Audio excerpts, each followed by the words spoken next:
Chaque matin, avant même que le soleil ne perce les brumes de Mongafula, Moïse pousse sa charrette en chantant. Ce chant, c'est sa manière de survivre. Il vend du pain dans les rues cabossées, le visage marqué par les années, mais les yeux brillants d'une tendresse intacte.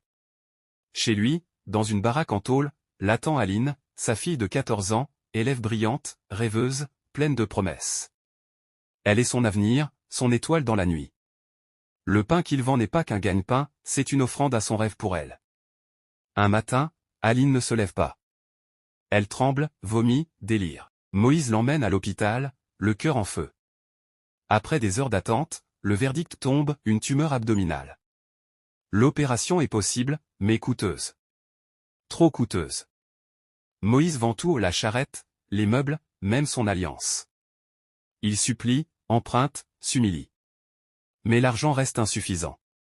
Le temps presse. Aline s'affaiblit. Moïse sent le sol se dérober sous ses pieds. Alors qu'il erre, désespéré, Moïse est abordé par un homme élégant, Monsieur Kanda. Costume impeccable, sourire bienveillant, il dit avoir entendu parler de sa situation. Il propose une solution, transporter un colis, une seule fois. En échange, il lui donnera l'argent nécessaire. Moïse hésite. Il sent le piège. Mais l'image d'Aline, amaigrie, haletante, le pousse à accepter. Il se convainc que c'est un simple service. Un détour vers le salut.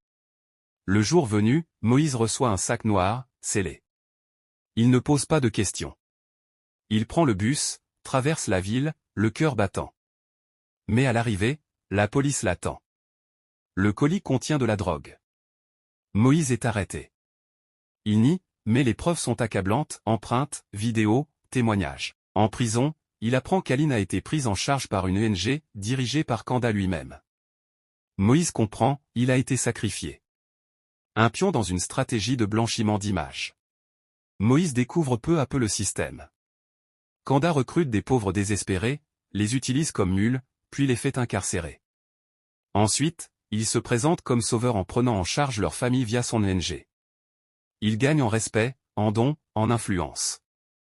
Moïse est un nom de plus dans une longue liste. Il hurle, frappe les murs, implore. Mais personne n'écoute. Il est un numéro. Un corps de trop dans une cellule trop pleine. Dans une salle de rédaction modeste, une journaliste nommée Esther lit un rapport sur l'arrestation de Moïse. Quelque chose cloche.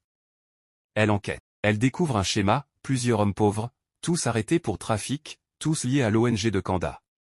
Elle rencontre Moïse, écoute son histoire, fouille les archives, interroge d'anciens employés. Elle met au jour un système cynique. Son article paraît. Il fait l'effet d'une bombe. L'affaire éclate. Kanda est arrêté. Moïse est libéré. Moïse sort de prison, mais le monde qu'il retrouve est vide. Aline est morte. L'opération a été menée par un médecin non qualifié, engagé à bas prix par l'ONG. Une erreur médicale. Une vie perdue. Moïse ne réagit pas. Il ne pleure pas.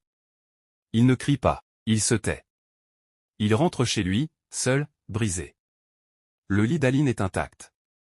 Ses cahiers, ses dessins, ses rêves griffonnés dans les marges. Moïse les relit, les serre contre lui, sans un mot. Moïse reprend son activité.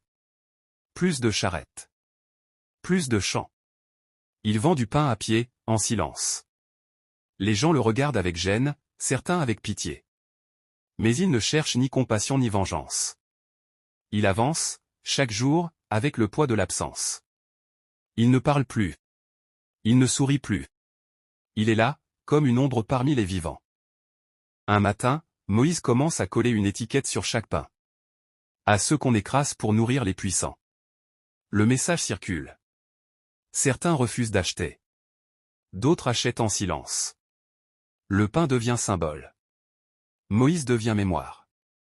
Il ne parle pas, mais son silence hurle. Il devient un témoin. Un rappel vivant que derrière chaque bonne action des puissants, il y a parfois un cadavre maquillé en miracle. Dans les rues de Mongafula, quand le vent souffle, on croit parfois entendre un chant. Un chant sans voix. Un chant de deuil. Un chant de vérité. Moïse continue de vendre son pain, chaque jour, chaque pas, chaque regard.